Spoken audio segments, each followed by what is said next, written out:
It began one September morning. Diana Hale stepped into that rundown Richmond garage, a folder tucked under her arm. Her cold eyes had already settled on a lowball offer, dismissive, before she even saw the classic car. Isaac Mercer just stayed silent. The overlooked genius stood by his hidden treasure, grease on his hands, quietly wading through their doubt. Diana yanked the tarp back, casually writing down notes. Then she dropped a paper on his bench, $700.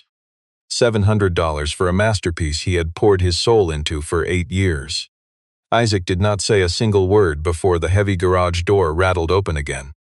Trust me, the mystery of this buried Corvette and the quiet Underdog standing right beside it is just beginning. The weather-beaten sign above Mercer Auto had not seen fresh paint in decades. The letters had faded to a dusty chalk, crumbling against a peeling white background. The shop was just a squat cinder block box sitting on a quiet southern road. It looked like the kind of place that ran on pure respect, not flashy look. Which was true, but the inside told a very different story.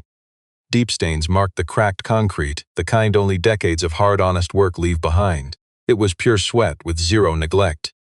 And the heavy tool racks along the back wall were organized with a precision that proved you cannot judge by appearances. 3 solid ramps, 2 lifts, and a cabinet with 47 drawers.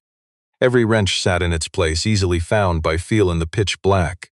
Isaac had turned 33 in July, letting the day pass without any celebration or fanfare. He was built lean from grueling garage work, his dark hair shaggy and unkempt.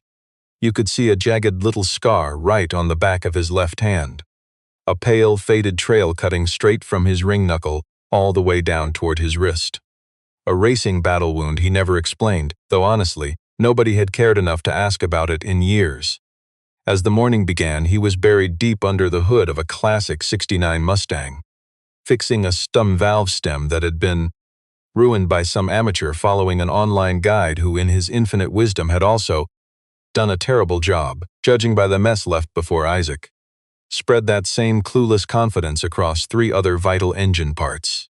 Isaac carefully fixed every single mistake, not because the owner had paid him to do it, but because this hidden genius refused to leave any machine half done. He worked in total silence. The only sound in the shop was the mechanical answer the engine gave back whenever his tools worked on it. That was the first thing people noticed about Isaac. He absolutely refused to be rushed. Even when the pressure built for speed, in fact, especially then. Hidden away in the darkest corner, separated from the daily rush by 10 feet of concrete, rested a legendary treasure hidden under a heavy gray tarp. The sharp shape hiding under that cover was easily recognized by anyone who knew the classic lines of a legendary Corvette. That long hood, wide flares, and low roof, yet he never uncovered it for just any random buyer. A regular named Gerald, who brought his Chevy truck in for service twice a year, once offered $4,500 for whatever was hiding underneath. You know what Isaac did? He just stared at him, ignoring the offer, and went right back to wrenching. They let the world forget its true worth. Isaac guarded that legendary machine since winter 2019. Because you never let outsiders devalue a sacred secret. A legacy from the mentor who shaped a history far too precious for casual gossip. The great racing pioneer Walter Finch passed on a bleak November Tuesday. Inside a silent hospital room in Charlotte where half-closed blinds threw long shadows across the cold floor in the fading afternoon light. He left no official will, no paper trail, absolutely no formal title transfer. Only a worn set of keys resting on the bedside table, whispering his final quiet message before a brilliant mind slipped away forever. When you understand why it matters, you will know what to do. The grieving mechanic never touched that dusty treasure for 6 months. He only drove past the old, neglected storage unit, where a priceless masterpiece sat in the dark twice a week, never stopping until he finally gave in and brought it home. Covering it with heavy gray canvas, the struggling mechanic simply could not bear to stare at the legendary machine. He buried that beautiful mystery out of sight that very afternoon. That was 3 years ago, and so far nothing had changed except for the heavy debts piling up on his desk. 3 months behind on shop rent, 2 furious calls from the landlord. Stick with me, a sleek corporate sedan just pulled up outside. Diana Hale was 27, aggressively snapping up 9 vintage cars in 14 months. That beat the record at Apex Motor Group's entire region by 3. She approached these garage deals like a grandmaster planning a ruthless chess match. Every single move was calculated, absolutely nothing left to chance. Tailored navy blazer, crisp blouse, and boots ready for dirty garage floors. A sleek digital tablet held her entire hit list of cars. Her handshake was icy and demanding, introducing her corporate goals in 2 quick sentences. Her name, her wealthy firm, her target. Her file said she was hunting a 1969 Corvette C3, condition unknown, tucked away in a struggling workshop owned by an underdog who ignored her letters. Her direct orders were clear: inspect, lowball, and buy it cheap. She had fooled tougher owners with far less preparation before. Isaac slowly laid his wrench down, watching this corporate shark invade his space.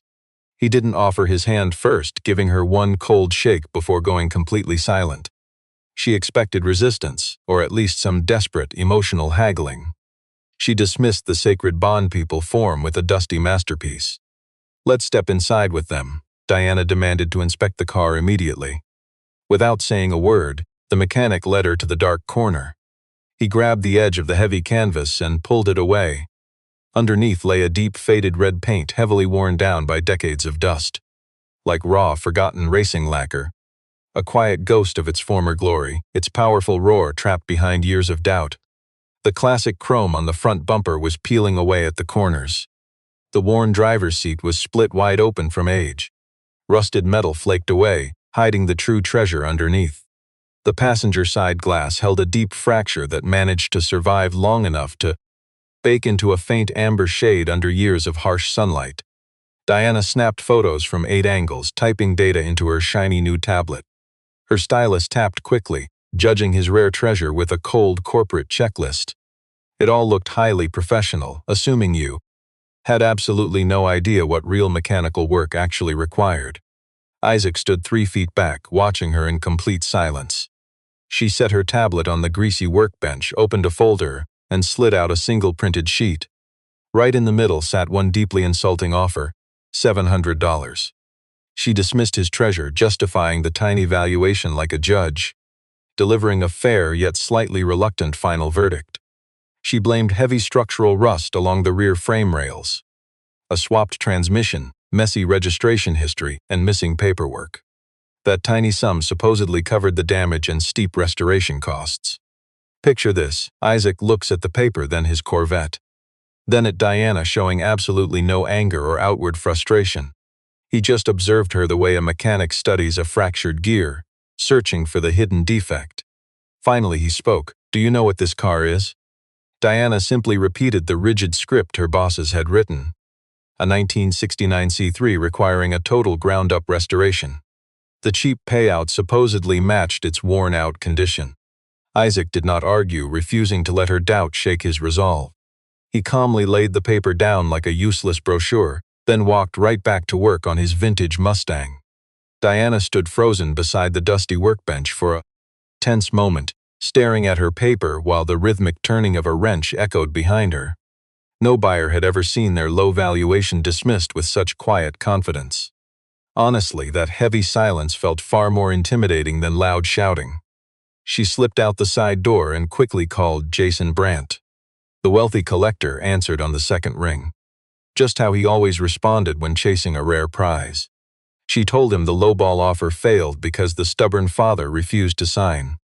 Jason cut her off mid-sentence, completely unfazed by the news. He fully expected this first move to fail. It was just bait. That was the plan. Offering $700 was a mind game. He explained his scheme smoothly, like a predator who knew his strategy would wear the man down.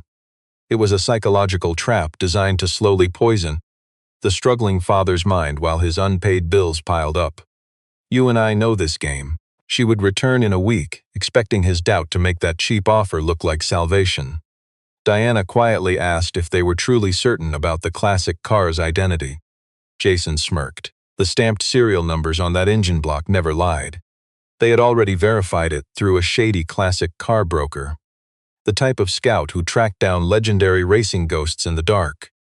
The priceless treasure hidden in that dusty garage matched the exact chassis number from a legendary 1987 track inspection. If this hidden treasure was real, its worth completely dwarfed Isaac's dusty rented garage. Diana, the dismissive corporate buyer, kept quiet. She waited on the narrow gravel path, doubting the dusty old shop before her. Looking through the grimy side window, she only saw a struggling father at work. Only the dirty soles of his work boots showed beneath the classic chassis. He lay dead still, focusing like an overlooked genius, carefully tuning some small, stubborn part. $700 offered for a classic Corvette, actually worth millions. She knew how to exploit a seller's doubt and buy classic cars cheap. She joined her firm 2 years ago, chasing quick deals in vintage auto markets. Snatching up cheap vehicles was a game she easily mastered. She knew how to exploit a struggling father's doubts and slash his car's value, knowing exactly when a defeated mechanic would finally settle for dirt-cheap prices. But she had never, until this very morning, stopped. Realized that her cheap offer was about to rob him of pure racing history. She told her boss she would wait and appraise this dusty target. "Use your judgment," he said, meaning, steal this hidden treasure before he knows its worth. She chose not to climb back into her rental. Then, at 11:47, an unassuming gray Ram 1500 truck pulled up with a trailer. Nothing about this setup demanded any real attention. Stick with me here. True legends always prefer to travel quietly under the radar. And the two mysterious men who got out of the truck walked the same way. The taller man was in his early 60s, with a face deeply lined by speed. A face shaped by the racetrack, gaining true authority and value through the years. He wore a simple dark blue flannel shirt, stepping out. He moved with the absolute precision of a driver who lived for the track. Pit lanes were a single wasted second cost championships. Diana, still scanning her cheap lowball notes outside, looked up. She looked up at the closing door, feeling a massive sudden shift in the air before even recognizing him. His shorter partner had thick, gray-flecked stubble on his face. Plain wire-framed glasses. He carried a battered canvas bag over his shoulder with the easy grip of a veteran. He walked up, his eyes scanning the rundown, dusty garage like a man finally witnessing a sacred piece of history he had missed for decades. Quietly noticing what time had changed, Isaac wiped his hands, stepping out before they even knocked. The single father stood in the doorway, completely frozen in place. And for the first time, the mechanic's tired, beaten face lost its defeated look. Not shock, but a deep emotional comeback. "You and I are watching a broken man reclaim the legendary racing history he kept hidden away. A glorious history he had locked away to survive." The legendary driver stopped in his tracks and called Isaac's name aloud. No hesitation, this was no casual greeting to a stranger. He spoke like a champion finally honoring the hidden genius who hand-built his winning engines. Isaac whispered Cameron's name. Stunned, Diana slowly lowered her corporate tablet against her car. She knew Cameron Reed. Anyone hunting classic cars recognized that legendary name from million-dollar auction books. Hidden under the dust of forgotten history. "Let's inspect the files," she reviewed together. She wrote her story without ever feeling the deep value hidden under this dust. 2 legendary GT championships, 87 and 89. A machine dominating every intense debate about that golden era of track racing.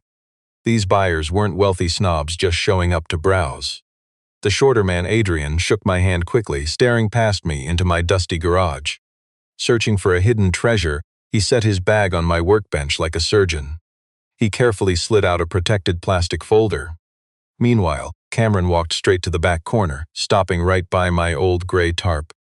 He didn't even ask for my permission. He just stood there, staring like a man who finally found the ghost he had chased for decades. Then he softly whispered, "It's still here." His words hit me straight in the chest. I stayed completely silent. Adrian placed a faded black and white photo on the bench beside his worn papers. High contrast, captured by a real professional photographer. A classic Corvette in full racing trim, sitting aggressively on the starting grid. The number 24 was painted on its door. The exact lines matching the forgotten treasure sleeping under my old shop tarp. Stamped February 2nd, 1987 on the back. Cameron turned away from the cover and locked his eyes onto mine.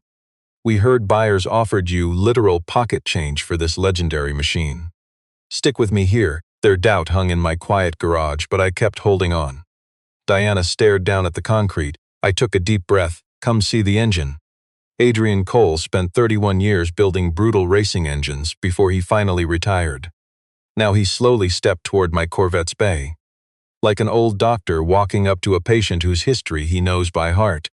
He pulled the hood pins, lifting the fiberglass smoothly, then stepped back. He just stared into the bay, respecting the machine without touching a thing. Resting inside was a real L88, not some basic street version. That special code wasn't found in any official Chevy factory catalog for that model year, because the priceless treasure hidden beneath my dusty tarp was never sold in stores. The secret code was 3946074. Adrian spoke the numbers from pure memory, not having checked them since 1987. He pointed directly at the raw valve assembly, explaining the custom setup with the quiet voice of a master mechanic who never had to fake his authority.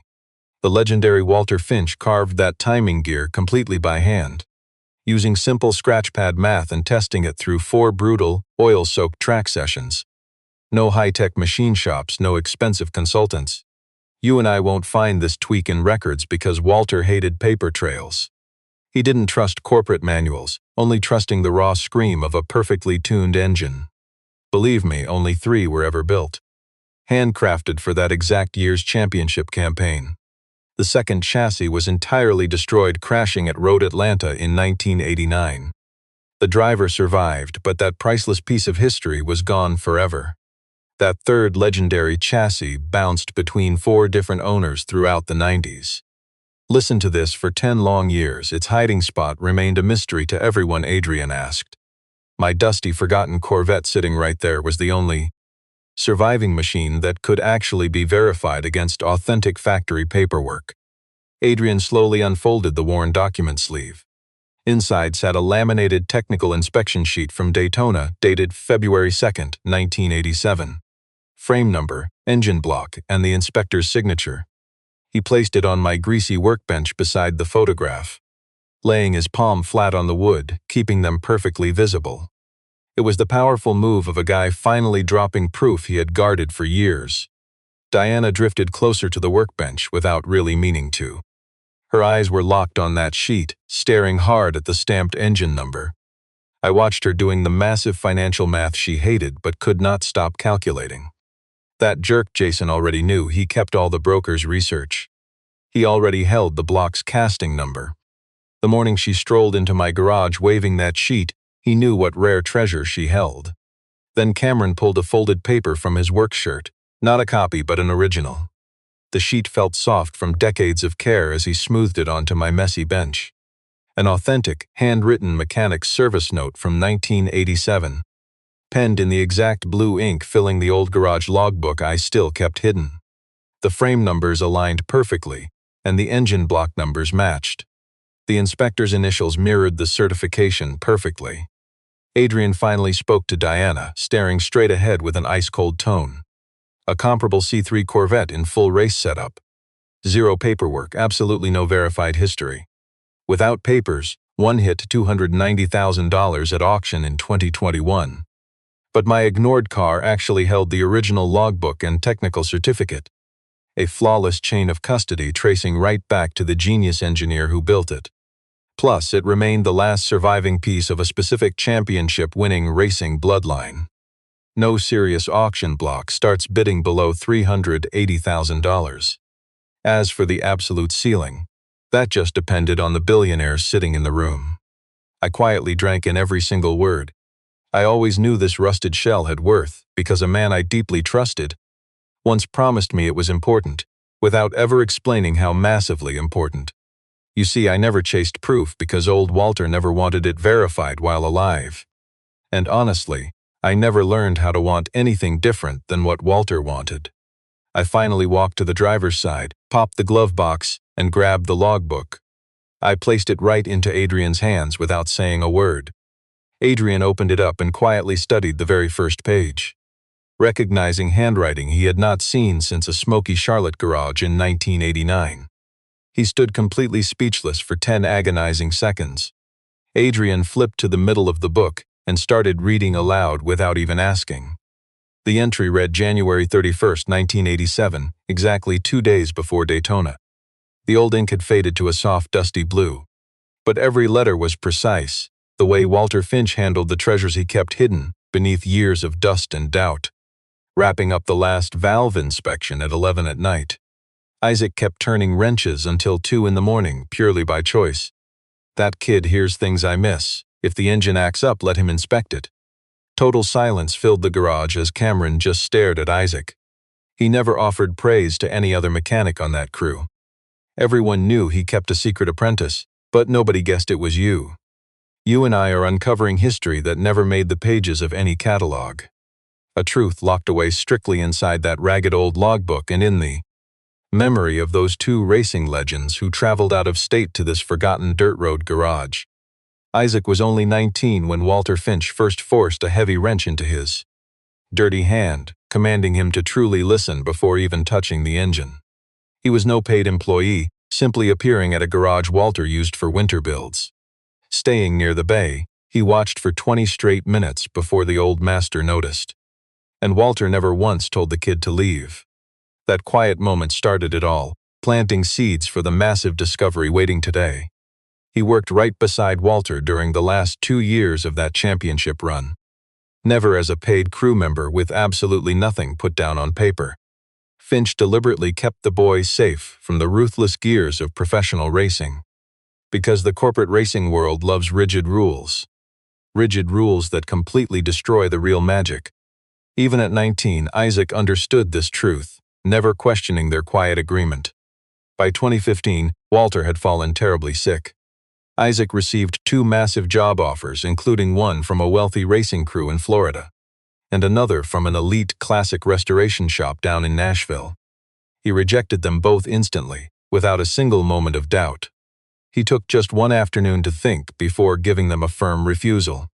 Staying loyal until the end, Walter passed away in November 2019. Isaac hauled the dusty Corvette to Richmond in a cheap trailer, leaving it tucked away in the corner of his workshop while he focused on daily repairs. Diana stood there completely frozen for several minutes. She stood near the dirty workbench, hands empty, her high-tech tablet discarded face down on the wood, listening like someone who just had a massive secret completely shatter their perspective. She stared at Isaac, the arrogant look she arrived with completely gone now. This man was no desperate, struggling seller. Now we see him through her eyes as a hidden genius she completely misunderstood. Isaac spoke firmly, "I will not sell this machine to Apex for any amount of money." Cameron shook his head. "We never came down here to buy it. There is a major exhibition next week, the Racing Heritage class. This piece of history belongs there, showcasing the rightful name attached to it." Isaac turned to the old Corvette, the exact same machine he faced every single morning. Still hidden beneath that heavy, dusty cover in the corner. He whispered, "Whose name?" Cameron smiled. "Walter Finch built it. But your name goes on that plaque as its keeper." Before Isaac could even process the words, tires crunched outside. That heavy growl was no ordinary sedan, it was a massive engine, a car expensive enough to announce its own arrival. "Let's step inside." Brant walked into the dusty garage. He wore a suit worth more than 3 months of overdue shop rent. 50 years old, wearing that cold sharpness only ruthless corporate bosses can buy. He flashed a luxury watch that Diana spotted from a mile away, and it explained exactly why this corporate shark showed up instead of waiting for reports. He had tracked her GPS through the company tablet, realizing something was happening. She had been here 2 hours, so he came to close this deal personally. Brant spotted racing legend Cameron Reed immediately. His smug face faltered, doing exactly what faces do when an unexpected vintage variable wrecks their perfect little plan. Just 1 second of silent shock, then that cold professional mask slid back down. He walked across the greasy garage floor, hand outstretched. He greeted the champion with that oily fake charm he practiced on autopilot. Cameron just quietly shoved his hands into his pockets. Brant pivoted immediately, turning his attention to the dusty mechanic shop. Now, seeing racing royalty, Apex wanted to raise their cheap lowball offer. It was all just, he claimed smoothly. A rough estimate based on missing facts. Adrian kept studying the dusty racing logbook. What exactly were those missing facts? Brant ignored him, cornering the struggling mechanic instead. He casually threw out $50,000. Then instantly $80,000. Both offers dropped together. He sounded like a buyer realizing his cheap offer is nowhere near the treasure's true worth. His initial estimate was so far off it failed. That desperate price leap revealed the whole hidden mystery. Brant mistook Isaac's quiet dignity for haggling, stepping in closer. He lowered his slick voice, playing the practical, buddy-to-buddy corporate angle. Let's be real, Isaac. You're 3 months late on rent. One check from me makes that whole nightmare vanish. Just business, nothing personal. Cameron slowly turned his head. Diana stared down at the oily floor, then lifted her chin. You and I know he just said that to the absolute wrong guy. This executive was used to dealing with greedy sellers. He usually won those games. But he had no idea what this quiet mechanic's silence meant. It was not a weak negotiation tactic or a starting bid. It was the deep calm of someone who already knew the true value of what he owned. Isaac walked over to his messy workbench and pulled an envelope from a drawer. He tossed it onto the grease-stained metal right before the smug buyer. 3 months of back rent in cash. Every dollar had been counted and sealed before anyone even showed up today. He muttered, I don't need you to fix my life. The white envelope just rested on that scarred, legendary workbench. Brant stared down as his arrogant smirk melted into absolute, visible confusion. We've all seen that look when a greedy man's hustle collapses against a treasure he underestimated, watching their arrogant doubts instantly crash and burn in real time. Our quiet mechanic spoke up dead calm. He already knew about that cheap, fake appraisal they ordered from Atlanta. A classic car connection warned him weeks ago that corporate scouts were digging around, trying to price his hidden treasure. They refused, calling our mechanic directly instead. He knew exactly why they threw out that lowball. It wasn't an offer, it was pure psychological warfare. A cruel trick to weaponize his rent debt, forcing him to doubt his prize and sell cheap. They were just waiting for his breaking point, hoping a struggling father would finally give up. Isaac had stuffed that cash envelope a week earlier, not to flash his money. An overlooked genius never cares about showing off. But because sealing that envelope meant the fate of his masterpiece would never be decided by cheap opinions typed on paper. That simple envelope stripped away all their leverage. His choices would finally be his alone, determined only by what he knew was true. He counted the bills at his kitchen table and sealed them away.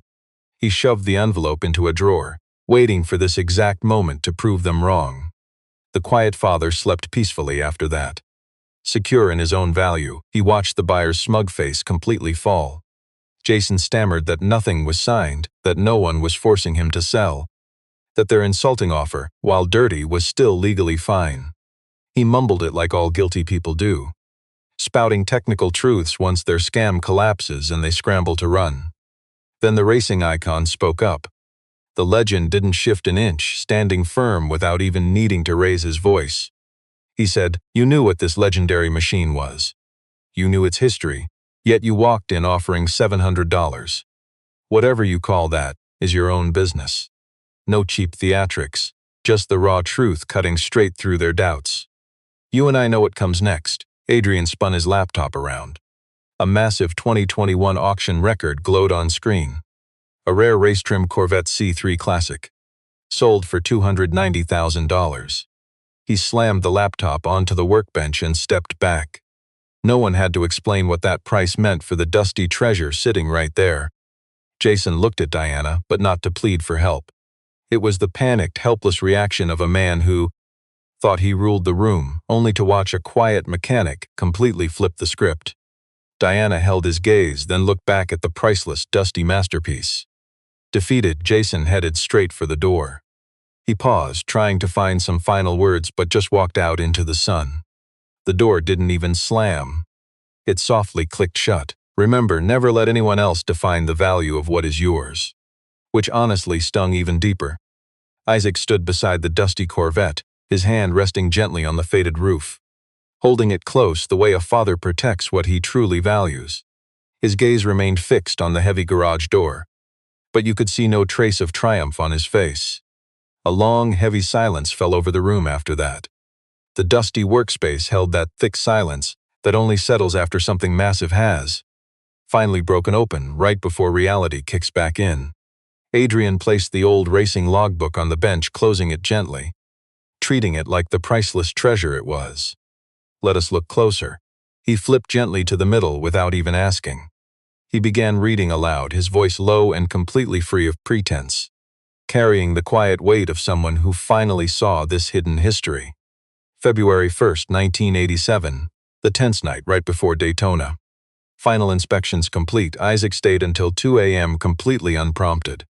I have no clue where he came from, but I know the engines he hears. If this machine crosses that finish line first tomorrow, it is entirely because of the unseen hours he worked tonight, unpaid, uncounted, just pure underdog grit. He refuses to take credit, he never does, which is either his biggest flaw or his absolute greatest strength. Maybe both. Adrian finally closed the book. That small snap echoed through the silent shop. Cameron just stared at Isaac. We knew the legend had a secret apprentice. Nobody realized that genius was you. He hid that on purpose. Isaac stood there, completely speechless. He stared at the classic car like someone seeing a ghost when they finally see its true legacy, not just the faded paint. But some of the greatest things are kept buried on purpose. Diana finally spoke, dropping her slick corporate armor, though still polite. Just completely raw, the way someone talks when the whole frame they built around a mystery has shattered completely. She apologized for that insulting $700 offer.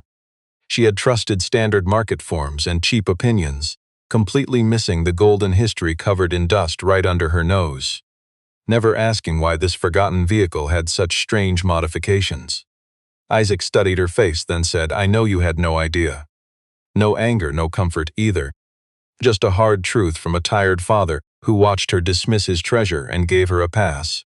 But you stuck around anyway. Diana stayed completely silent. She had not realized until this exact moment. When he spoke, she saw that staying was a choice, not just freezing. She finally asked what his next move was. He glanced toward Cameron. Cameron described a vivid vision of Pebble Beach, the legendary racing class. We both know what bringing this treasure to the world means, where the people who actually value true history can see its worth. Not selling, just setting the record straight on the ultimate stage, Isaac murmured, claiming his worth. And after that great redemption, Cameron smiled, the rest is yours. The late afternoon light began to shift. It sliced through high windows, throwing a whole new light on things. The light finally reached the forgotten Corvette. Suddenly that dusty red paint caught the sun. For a second, the classic finish did not look dead. Not fully restored, just finally understood. Isaac muttered that it was the same old paint, just catching the right light. Fast forward 2 weeks with me. The struggling shop was completely unchanged where it mattered. That classic Mustang was repaired and gone. A fresh beat-up project rolled in. A 1972 Cutlass with a locked brake and a botched carburetor. Isaac was out in the front bay, wrenching with the exact same calm, quiet focus. The dusty old tarp now sat neatly folded on a shelf by the compressor. Neatly, the exact way Isaac always operated.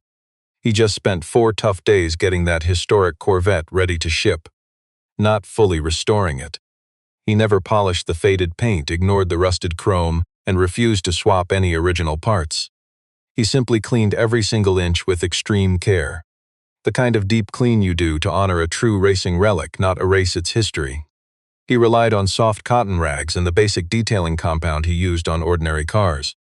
Moving like a surgeon, he worked carefully from the roof down, section by section. Just like a pro, except he fiercely protected all the cosmetic flaws. Isaac preserved the car's raw, honest truth.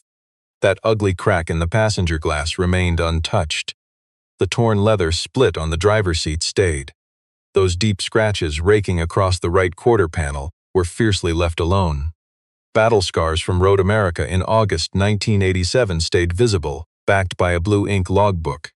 Isaac carefully wiped around that racing damage with the exact same reverence he gave everything, highlighting the brutal history instead of hiding it. Then Diana showed up unannounced on a quiet Tuesday morning. She ditched her corporate navy blazer for a simple gray shirt. No fancy tablet or portfolio, just a plain folder. Listen to this, she actually quit her high-end job the week before, completely unprompted. She wanted to tell the true epic story of this race car. Massive serious magazine coverage. The kind of deep journalism read by heavy hitters who truly understood this machine's worth. Forget the shallow auction hype. This was about real legacy, and Isaac had one strict demand. She understood. He insisted that Walter Finch, the overlooked builder, be the absolute first name mentioned. Diana smiled and admitted that was her entire goal. The massive fallout from Jason's legendary visit. It never made the shiny corporate press releases.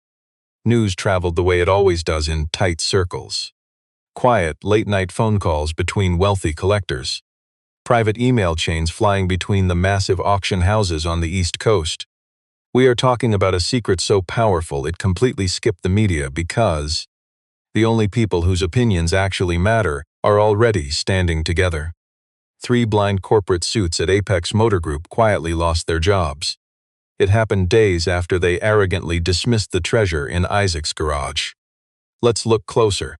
An investigation started, sparked by their insulting $700 offer. Their cheap insult exposed a dark pattern of stealing masterpieces hidden under dust. It was far from the first time a low offer was used to bully an underdog into doubting his own classic.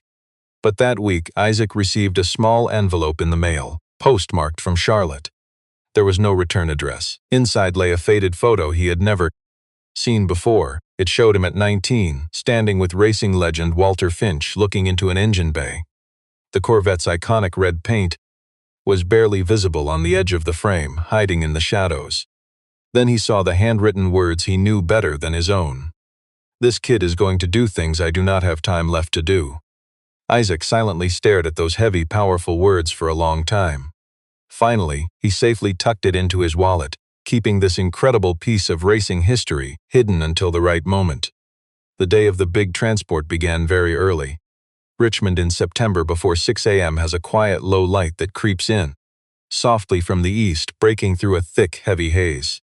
The fog always clears by mid-morning, bathing everything in a warm, golden glow. That old garage on the 2-lane road captured the light through dusty high windows, casting long, dramatic shadows across the concrete floor.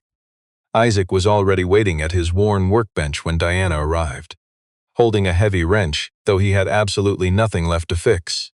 He held the familiar tool like an overlooked genius lost in deep thought. The old dusty tarp was folded neatly on the shelf where he threw it weeks ago, leaving his legendary Corvette completely exposed in the corner, soaking up the shop lights. Honestly, we have not seen it look this glorious in 8 years. It looked exactly like what it was, a high-performance machine built to dominate the racetrack, which it had definitely done. It stood beautifully preserved in the exact condition it crossed its final finish line. Diana gently placed the first draft of her story on the dusty workbench. The quiet mechanic did not grab it right away. He just read the opening line from where he stood, smiled, and nodded. Walter Finch's legendary name sat right at the top, just as promised. At 7:15, the heavy transport truck rumbled in and 2 men got out. Isaac stopped them immediately, laying down strict rules before they touched his masterpiece. He showed them the safe angle to approach the vintage front wheels, how to position the ramp, and the precise frame anchor points, plus the exact tension required on the straps to protect a classic this rare. And the absolute rule that nobody opens the hood besides him or Adrian Cole. They listened without a single word. When he finished, they got straight to work. Isaac closely watched the driver slide out the heavy loading ramp, nodding in approval once the steel angle looked completely perfect. Isaac carefully drove the priceless car onto the trailer himself. Slowly and precisely, just how this hidden genius handled everything. Imagine that. A hidden masterpiece finally silencing years of doubt and dust. That legendary motor wouldn't fire again until it shocked the entire world. He stepped down, running calloused hands over the priceless history they had dismissed as junk.